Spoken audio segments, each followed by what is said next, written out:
Greetings, travelers. Hi, gang. Yes, it's just me again. I've got another mini-sode for you. And I did the last one where I talked a little bit about my Hellview Cemetery days where we used to base everything on local ghost stories and legends. And one of the things we had on our website was tell us your ghost story link, give you some internet time. We started this with a GeoCities website and an AOL password. So for you internet sleuths, you can kind of guess the time frame there. For those of us that are old, we go, oh yeah, I remember those days. Well, I used to collect lots and lots of emails from this, and some of them were fun legends and that I would probably use to work into Hellview and turn it into a spooky story that we would put on the website and all that. A lot of it would later turn into the basis for my research for our books that we would later do, like Eerie, Florida and Freaky Florida. And I realized as I was going back through those stories to figure out what I wanted to read to you guys and give you the original legends of all those stories on the website, I realized I still have a lot of these old emails from people who sent to Eerie, Florida. I've reached out to a few of those people to see if I have permission to read those stories here on the podcast, basically as listener tales, similar to our listener tales and listener questions episodes that you all love so much. But these are older stories, and they were written to me at Eerie, Florida. I figured I'd read them here on some smaller episodes. So we'll read a couple, we'll take a break, and I'll read a couple more. And that way we get through these, not to confuse them with current listener tales and listener episodes, but I think you guys will enjoy them. So let me know what you think in the comments. Share this out if you really like it, or let me know if it's terrible and we'll stop. But I think you'll enjoy these. So sit back, relax, and turn out the lights. Or if you're Erica, make sure all the lights are on, because a couple of these are pretty spooky. So we'll start with one. And this one was given to me in a very scary place. It's called Bon Secours. It's in St. Petersburg, Florida, and it's right at the corner of 4th Street North and Gandy Boulevards. It's right at the edge of the bridges that go across Tampa Bay over to Tampa. And this place has a lot of history to it. And one of the nurses there told me this in strict confidence, that I only share the location.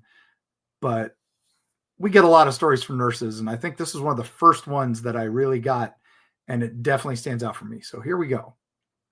My wife is an RN, and she was on float to another unit helping out.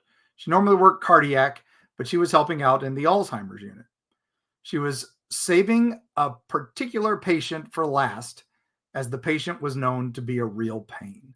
Very old, mean to everyone, and just generally tried to make the nurses' lives miserable. She and her respiratory therapist got to the patient's room at the same time, so they decided to tackle her together. They got into the room, and the patient had smeared crap all over the walls of the bathroom and the hospital room. She was standing on the bed, screaming and jumping up and down on the bed. The two of them somehow got the patient calmed down, got the horrible mess cleaned up, and got their jobs done. She said it took about 3 hours to get it all completely cleared. Then they went out and put a do not disturb sign on the door to make sure the patient could stay calm and get some sleep. They were standing, one person on each side of the door, herself and the respiratory therapist, catching their breath and proclaiming how much their life sucked. My wife decided she would sit there for a bit just to make sure the patient went to sleep. Around midnight, an hour or so later, they saw someone marching down the hall towards the room. A big farmer-looking guy wearing a John Deere baseball cap, overalls, and a red plaid checkered shirt and big work boots coming down the hallway of the hospital. He looked very annoyed. He walked right past them and into the patient's room, slamming the door open. My wife caught the door in the backswing and marched right into the room after him. Respiratory therapist came in right behind her and they were planning on dragging this guy back out and giving him a piece of her mind. And when she got in the room, he was not there. No sign of the person she followed in. She looked under the bed. She looked in the bathroom. She checked behind all the curtains. She even made sure that the window still could not open. No sign of the farmer at all. Then she noticed the patient was sitting upright in the bed and just kind of staring off into space. So she asked her, "Did you just see someone come into the room?" And the patient said, "Yes, it was my daddy. He said he was coming to take me home tonight and that you mean people wouldn't be able to hurt me anymore." My wife responded with, "Well, that's great. How about you get some rest before he comes to pick you up?" The patient then laid down and went to sleep. The patient died that night. My wife and the respiratory therapist swapped stories to make sure they were not crazy. They both saw it. And now neither one of them will question anyone who says they see a ghost.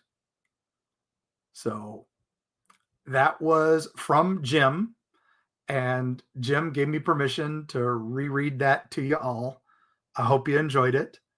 So we're going to do a bit of a short one next. And then we'll be taking a quick break and we'll get into the big ones. So I typically get off work about 10 p.m. Because of this, I usually sit around and smoke or drink until I finally get to sleep. My roommate went to bed about 3 hours ago. I stepped out into my third floor balcony to smoke a cigarette. It's about 3:30 a.m., which is normal because I have a history of severe insomnia. I was just minding my own business and enjoying the silence when my dog began to growl. My dog is an incredibly high-maintenance husky, but she never barks for lack of reason. When she does, it always piques my interest. It's typically a cat, stray dog, or raccoon that causes these outbursts. But tonight was different.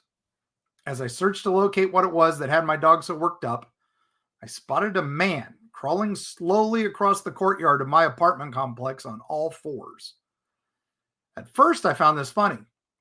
A drunk fellow student was struggling to make his way back to bed, and he had reached a level of intoxicated that I had not viewed as humanly possible. I found myself rooting for the guy as he made his way on hands and knees across the walkway. This was until I realized that thing wasn't entirely human. His arms and legs were slightly too long after the elbows and knees, much like a spider's. The way he moved slowly began to become more slow and irregular as he made his way across the basketball court that my balcony overlooks. It was like he, or it, was searching for something. I don't know. He was dressed like a normal person in shorts and a bright orange sweatshirt, but something about this person or thing was just way off to me. After a bit of crawling, it looked up at me. I kept my balcony dark and sat in a shadowy corner where I could watch in peace. And my dog sat directly under my chair. No human, especially one this messed up, would have noticed us. The thing, though, saw us. I know it did. It had to, because it looked directly at us and stared motionlessly for what felt like hours. And then it smiled. Jesus Christ, it smiled. And that's when it started crawling towards my building.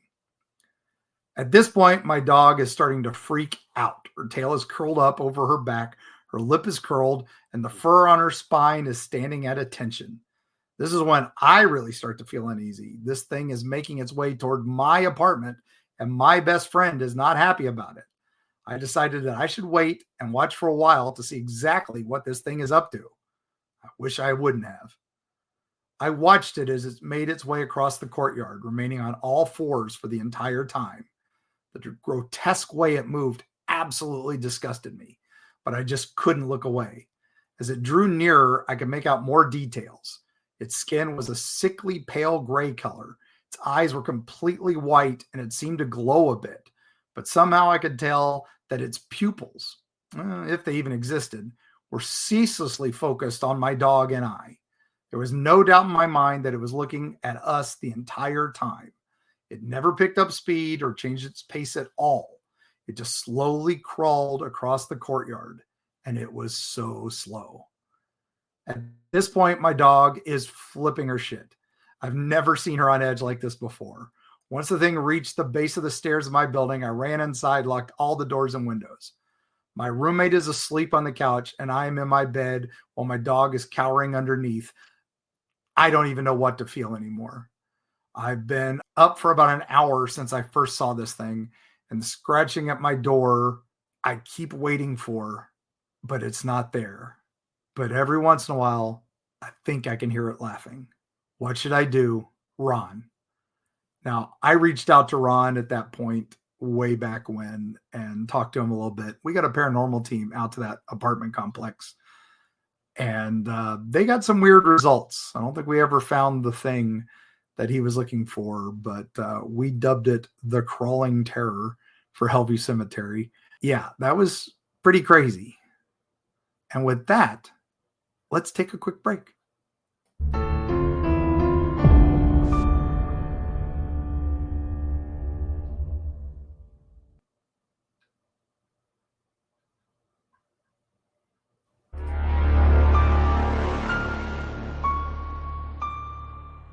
And we're back.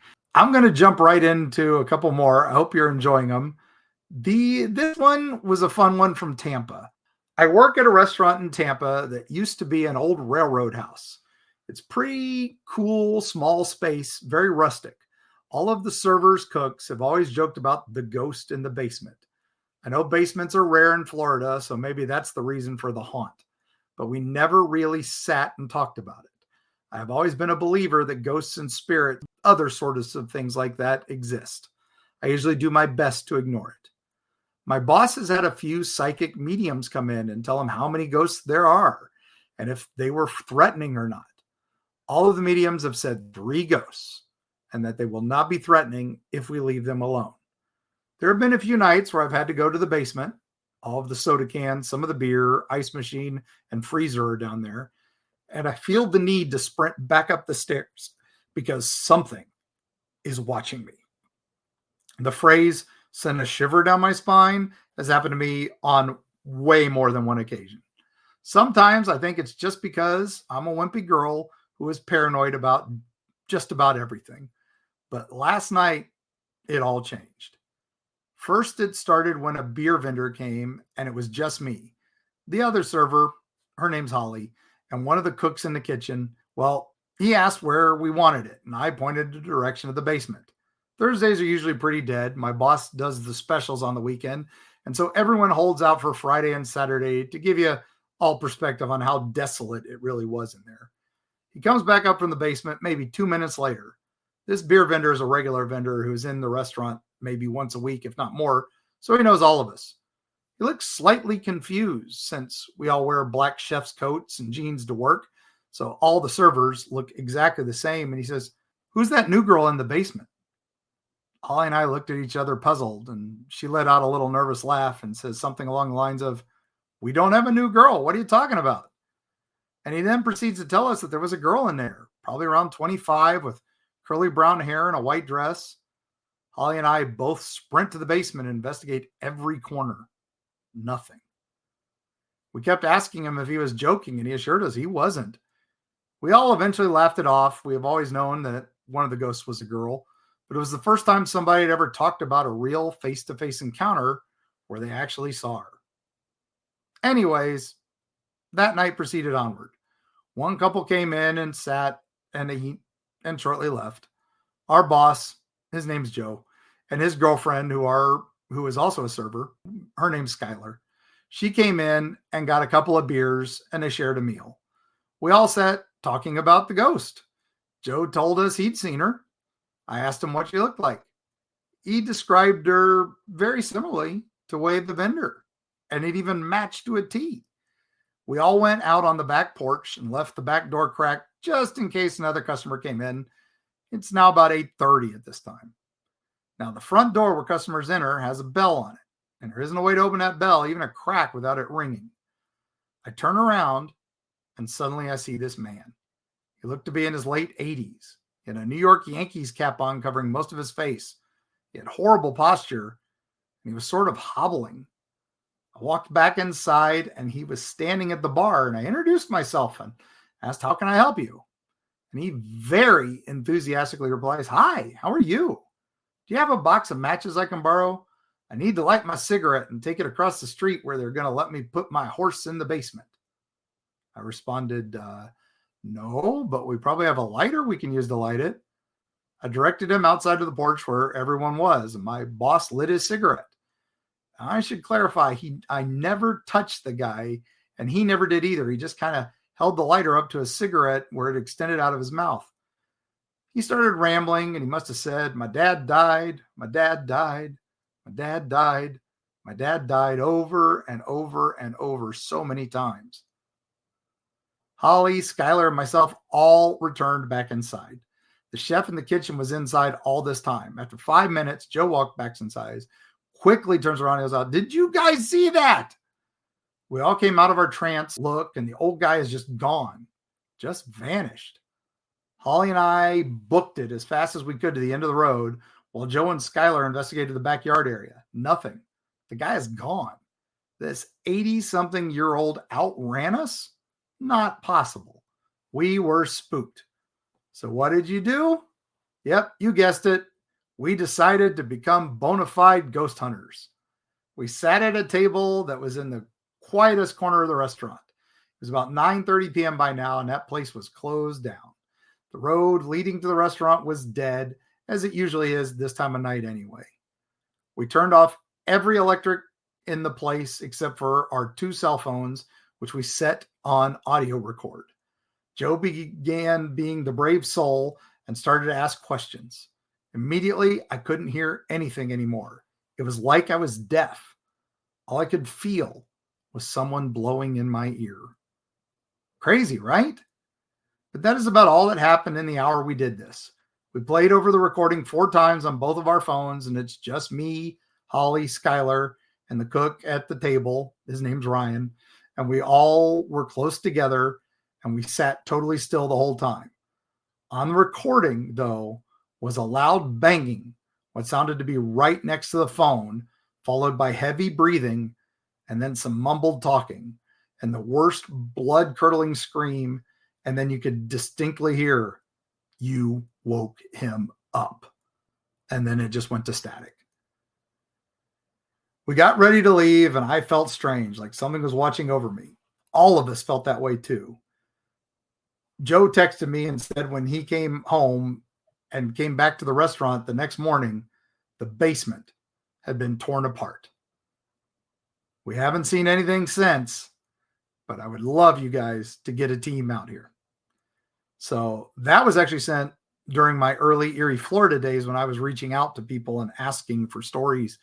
And this was an area in Tampa that is very familiar to Erica and I and many people down there. It's just off of Ybor City, and those tunnels and basements there, that's very unusual for Tampa Bay. It was an old sewer system that may have been used for smuggling, particularly during Prohibition by the gangsters and the Spanish mafia and the regular mafia down there. An interesting place, an interesting time. That restaurant did get researched by one of our ghost teams that were down there. And they did say they had 3 spirits, and one was an old man and one was a little girl. The third spirit was not a natural entity, they said. It seemed to be something otherworldly. And I'll have to read that report. I'm going to have to dig it up, read that report to y'all at another time.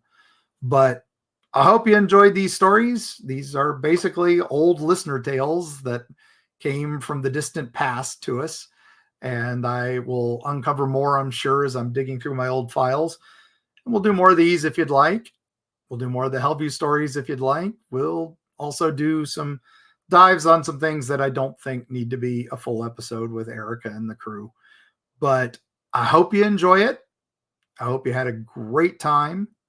Let us know. And thank you, patrons, for keeping up the good fight and helping us tell spooky stories.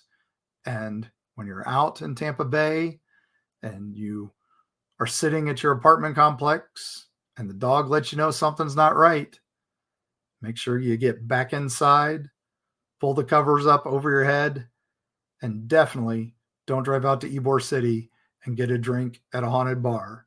And we'll see you on the other side.